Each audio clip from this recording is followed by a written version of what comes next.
Buenas tardes a todos. Lo primero, comentaros que no vengo a hablar, bajo mi opinión, de 10 años trabajando en el ámbito de transformación cultural o recursos humanos, sino que vengo a trasladaros, sobre todo, qué opinan vuestros profesionales de recursos humanos, ¿no? Esos mandos intermedios, esas personas, ¿no?, que se encargan del ámbito de cultura, de desarrollo profesional o de otros espacios, porque lo que hemos hecho es, vale, sabemos que nos cuentan los grandes, ¿no?, que nos cuenta Gartner, que nos cuenta Forrester, pero ¿y qué opinan los que están trabajando con nosotros, ¿no?, en el día a día, mano a mano, en impulsar la experiencia del empleado y el engagement en los profesionales? Hemos cogido a 42 profesionales de vuestras compañías y los hemos reunido en un focus group. En un focus group donde lo que hemos hecho ha sido diseñar el futuro que ven vuestros empleados de lo que es el employee engagement.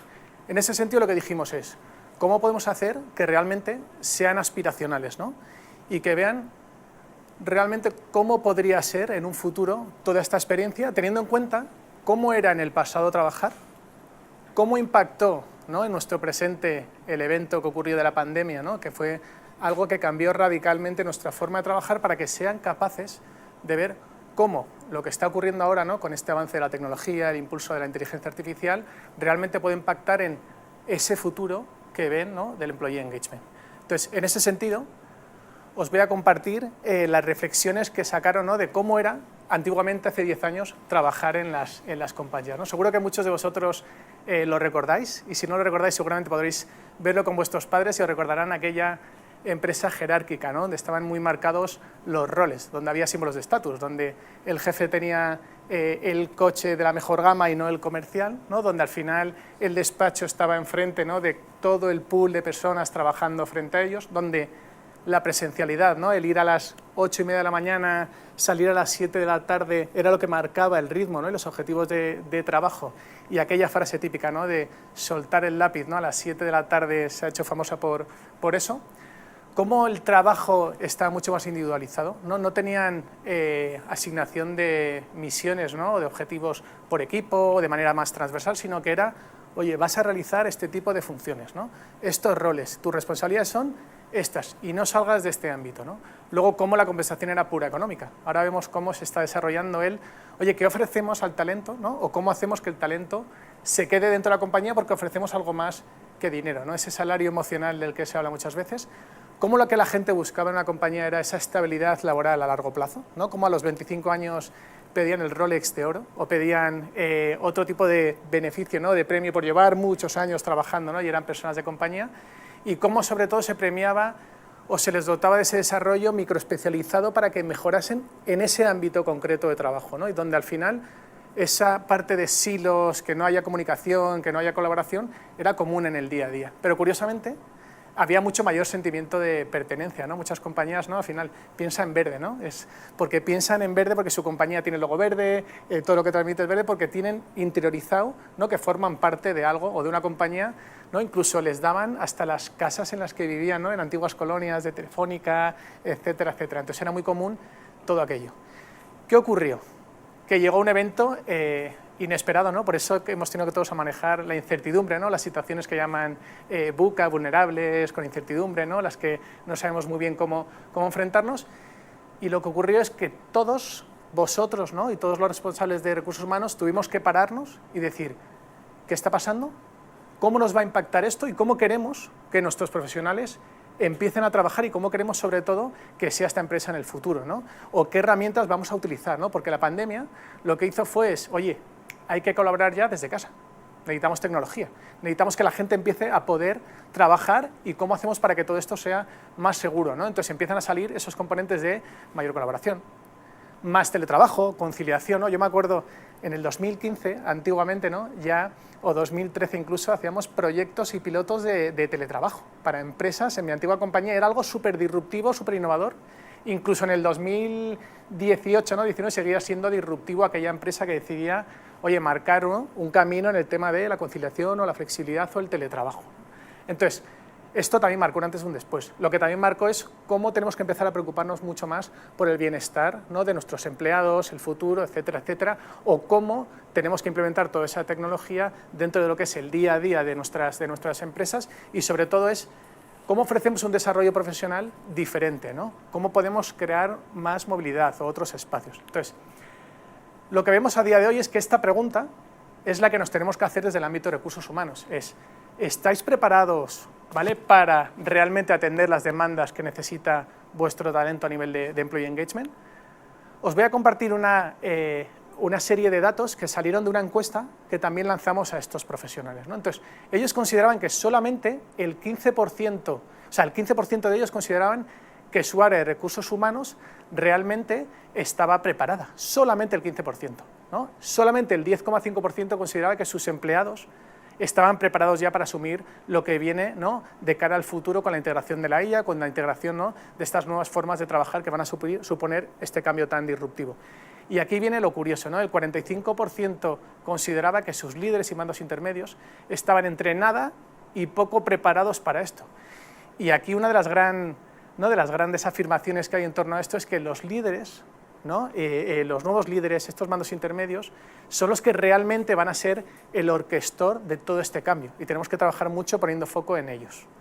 Otra pregunta rápida era, ¿no?, oye, ¿qué obstáculos veis o detectáis que tenemos para mejorar la experiencia del empleado?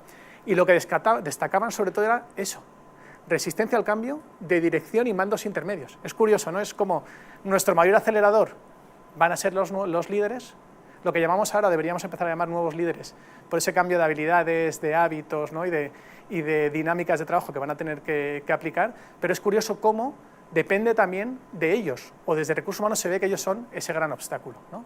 Otra cosa que veían clave es, oye, para impulsar la productividad, curiosamente, no ven cómo la tecnología es ese gran habilitador, ¿no?, para impulsar la productividad, sino que ven que el ambiente de trabajo es lo que va a hacer, ¿no?, y esa parte de bienestar, etcétera, es lo que va a hacer que los trabajadores sean más productivos, ¿no? Digo porque está muy bien que pongamos foco en la tecnología, pero hay que mirar también hacia las personas, ¿no?, hacia las habilidades, hacia qué necesitan, cómo se sienten, cómo viven nuestra compañía, ¿no?, qué tipo de cultura van a implementar.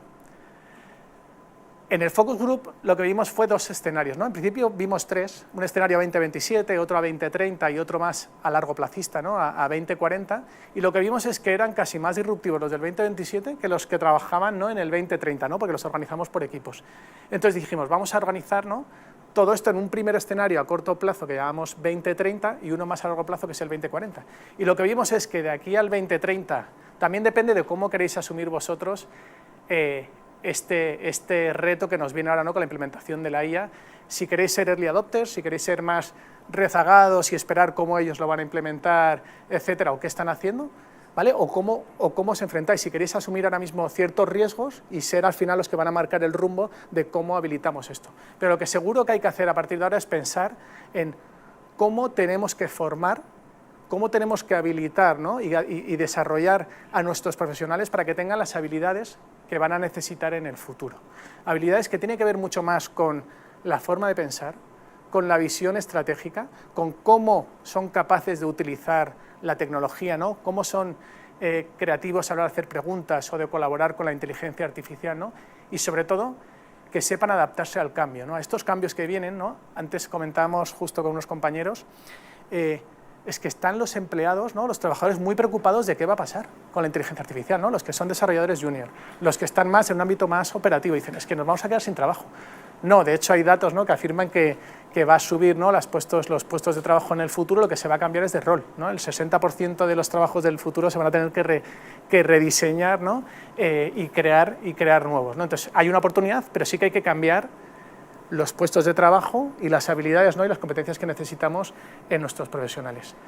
De cara a 2040, después de haber construido, ¿no?, en habilitar, en desarrollar también muy bien, es cómo queremos que la tecnología, ¿no?, esto también es algo que tenemos que hacer ahora a corto plazo, es cómo queremos que sea la tecnología, cómo queremos que la tecnología se relacione con nuestros empleados, para qué queremos que la tecnología ayude a nuestros empleados, ¿no?, o en qué queremos que nos permita ser mucho más libres para que ellos desarrollen ese trabajo porque es más operativo o más de automatización. Entonces, esto es ahora un ejercicio que tenemos que hacer para humanizar a la tecnología porque es algo que están demandando en el 2040, es que la tecnología se relacione con ellos como les gusta que se relacione, que además les ayude a ser mejores, que además sea un compañero de viaje, no que sea alguien con el que están compitiendo, ¿no?, o que vean que les puede cambiar, ¿no?, o quitar su puesto de trabajo. Entonces, es súper importante ahora trabajar en aprendizaje continuo, desarrollo de habilidades, en ofrecer mucha mayor flexibilidad también, conciliación, ¿no?, y más autonomía a nuestros profesionales y que trabajen por objetivos, para a largo plazo ya foco en valor añadido, que nuestros empleados trabajen en ámbitos estratégicos, que tengamos, ¿no?, esas herramientas de automatización, tareas, etcétera, y que seamos capaces de realmente sacar el partido que hay que sacar a la tecnología, pero también a los empleados. No sé si pudisteis escuchar ayer la charla de Sara sobre los grandes, ¿no?, los grandes vectores que van a suponer, ¿no?, el cambio hacia el futuro en el Employee Engagement. Hemos querido rescatarlos, también os podéis descargar el documento, ¿no?, en la página web para que le echéis un vistazo de cómo es este report de Employee Engagement 2030 en base a lo que opinan los grandes. Y lo que hemos querido hacer aquí es comparar cómo es lo que opinan los grandes versus lo que opina la gente que está en el terreno, ¿no?, en el día a día en vuestros equipos. En ese sentido, vemos que el cambio generacional es un reto que tenemos que afrontar a futuro, pero es un reto que no va tanto, ¿no?, según vuestros profesionales, de oye, cómo tenemos que cambiar la dinámica o el día a día de cómo trabajamos o los procesos, sino está relacionado con cómo somos capaces de atraer y de retener a ese talento, ¿no?, porque es un talento, el talento joven lo que busca ahora mismo es otros ámbitos que tienen mucho más que ver con su parte de desarrollo, crecimiento, compartir el propósito, ¿no?, ver que trabajáis con los principales retos o tecnologías, ¿no? Entonces sí que tenemos que trabajar en el aspecto de cómo soy capaz de atraer y retener, y no tanto en que las dinámicas del futuro van a estar más asociadas a cómo trabajan, ¿no?, o cómo la gente joven de hoy se relaciona. Luego, a nivel de impacto de la tecnología, a veces la tecnología es claro, vamos a tener que ver, ¿no?, cómo vamos a aprender, colaborar y tomar decisiones, ¿no?, conjuntamente con la tecnología, pero sobre todo, lo que decíamos antes, buscar eficiencia, productividad, humanización, etcétera, etcétera, ¿vale? Por otro lado, la Gig Economy dicen, ¿no?, que en el futuro, y ya muchas empresas están trabajando con freelancers, con autónomos.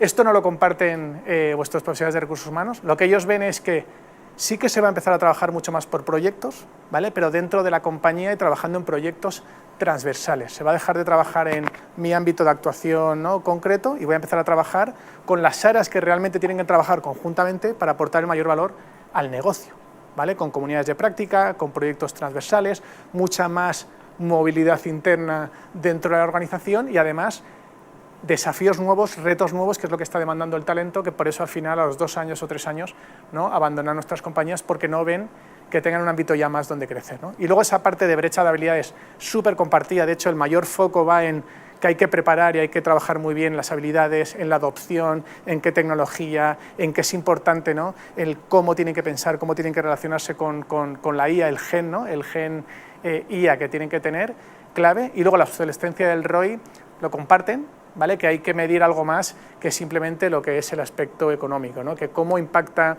a la experiencia del empleado, cómo impacta en el aprendizaje, cómo impacta en la retención de los empleados. Es súper importante, ¿no?, que empecemos ya a trabajar en estas direcciones, ¿no?, que es lo que ven los recursos humanos, pero sobre todo lo que marcan también los grandes. Voy a poner foco ahora en el escenario del 2030, ¿vale? Lo que veían aquí los profesionales, lo que están demandando es que en el 2030 van a querer una mayor autonomía y trabajar más por objetivos. Esto casi era como en cada conversación que salía en el workshop, salía la parte de autonomía, trabajo por objetivos.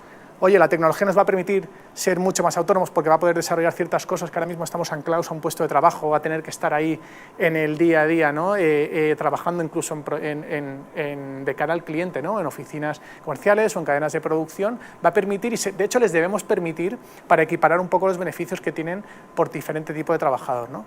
Pero súper importante es, demandan autonomía, trabajo por objetivos, demandan la adopción de nuevas habilidades, luego demandan nuevos retos, pero que estén alineados con la visión y que la visión sea compartida, que sean partícipes, ¿no?, que ellos participen de lo que es la visión y la transformación de la compañía, no que simplemente lean un artículo del director, ¿no?, o del presidente en una revista viendo cuál es el enfoque estratégico de su compañía, ¿vale? Entonces, en este sentido, súper importante es que empecemos a alinearles y a implicarles en la visión de la compañía. Por otro lado, lo decíamos antes, los líderes. Los líderes son los agentes de cambio, van a ser los nuevos impulsores y tienen que ser los nuevos líderes. Esa frase de hay un modelo de liderazgo como hay, ¿no?, un manager en cada equipo. Lo que no puede ser es que tengamos diferentes modelos de liderazgo porque tenemos 40 managers, uno permite el teletrabajo, ¿no?, otro permite, uno no le gusta más que trabajen tanto en equipo. No, tenemos que generar un modelo que sea centrado en la empatía, en un acompañante de su equipo, en el que les ayude al desarrollo profesional, en el que no tenga ningún problema en me da igual que te vayas de mi equipo, aunque eres muy bueno y muy eficiente, quiero que crezcas, te desarrolles y vayas a este equipo, porque al final es lo que es lo mejor para tu carrera, para la compañía, ¿no? Y para todos. Igual no para mí, pero es indiferente porque miro desde tu punto de vista, ¿no? Entonces, necesitamos aquellos que los líderes, ¿no? Sean capaces de hacer este ejercicio de liderar de verdad, ¿no? Y no al final ser que marquen tanto, ¿no? La forma en la que tienen que trabajar o tan controladores, etc. Y por otro lado, lo que decíamos, la humanización y bienestar, ¿no? Empezar a trabajar en esos ámbitos de salud mental, el tener, ¿no? Ese modelo más de coach, de acompañantes dentro de la compañía, etc. Si veis aquí hemos puesto cómo vemos que sería la visión de un día tipo, ¿no? En el 2030. Lo que vemos es que a las 9 de la mañana habrá una daily en equipo, ¿no? Una daily porque aplicamos rutinas y metodologías de trabajo para ser más ágiles, pero luego tendremos una sesión de habilidades digitales en torno al tema de la IA. Por otro lado, luego tendremos una conversación con un coach para ver cómo vamos a evolucionar nuestro crecimiento, cómo nos vamos a desarrollar, para que hagamos consultas de, oye, ¿qué es mejor? ¿Podrá ser un coach o un e-coach, ¿no? O un coach en IA? Ya veremos luego el futuro, ¿no? De lo que nos depara. Luego trabajaremos profundamente a través de la IA y de herramientas que nos permitirán sacar trabajo de manera eficiente, de manera muy rápida, pero sobre todo marcando el rumbo. Y por último tendremos un kick-off de un proyecto transversal de compañía. ¿Vale? De cara al 2040, las tendencias que sobre todo vieron, ¿no? Al final los profesionales es esta parte de envejecimiento también hacia el futuro, la parte de cómo va a impactar la IA generativa, ¿no? Y cómo se va a acelerar la tecnología, pero sobre todo aquí lo que sí demandan es más capacidad de tener visión estratégica, ¿no? Y de trabajar en proyectos más retadores, ¿no? Lo que ven es que van a tener que dejar actividades que a día de hoy hacen que son muy operativas o rutinarias y se van a tener que centrar mucho en foco en la aportación del valor. Esto es una palabra, ¿no? Una frase fácil y típica de, no, así podrás poner más foco, ¿sabes? Pero ¿realmente saben poner foco en la aportación de valor? ¿Realmente saben pensar de manera estratégica? ¿Realmente saben aportar ese plus o esa demanda, ¿no? Esa superación de expectativas en cada cosa que hacen? Entonces, el reto principal, ¿no? Y yo creo que es uno de los grandes retos que tenemos, es cómo podemos no atraer ni retener el talento, es cómo podemos despertar el talento. Darle al talento esa motivación y esas ganas de querer hacer, de enfrentarse a retos nuevos, de proponer estrategias, proponer visiones o proponer cosas que se les hayan ocurrido sin ningún miedo, ¿no? Sin esa parte de psicología emocional que pueden las compañías. Luego, por supuesto, debemos superar ya el ámbito de conciliación y flexibilidad a un modelo totalmente asíncrono donde combinen, ¿no? Ese trabajo híbrido según el ámbito de actuación, el tipo de tareas, ¿no? Esa oficina basada en diferentes, si van a trabajar a la oficina, si van a hacer trabajo individual, pueden hacerlo desde casa, que tomen ellos sus propias decisiones. Y luego mucho foco, ¿no? En la parte de bienestar y satisfacción personal, con esa parte también de desarrollo, ¿no? Del reconocimiento, etcétera, y otros tipos de ámbitos. Bueno, voy a ir terminando, ¿vale? Porque queda poquito tiempo. Un día tipo, aquí lo tenéis muy rápido, donde haremos una parte de revisión de objetivos y agenda conjuntamente con la IA, tendremos una sesión con el equipo motivacional, esto va a ir mucho de motivar a los equipos, ¿no? Y trabajar con ellos. Luego trabajaremos en un workshop estratégico porque habrá mucha sesión de facilitación, de workshop, de toma de decisiones, de ver dónde vamos a seguir poniendo foco trabajando, de detectar problemas o amenazas. Luego trabajaremos en programar las tareas con la IA para que luego las ejecute, ¿no? y ya estén automatizadas. Y por último revisaremos casos de uso nuevos que ocurren en torno a la tecnología. Y como reflexión final, os dejo aquí lo que serán las grandes habilidades, ¿no? Lo que se espera de un profesional en el futuro, y en azul lo que serían los principales retos que deberíais asumir desde vuestro área de recursos humanos.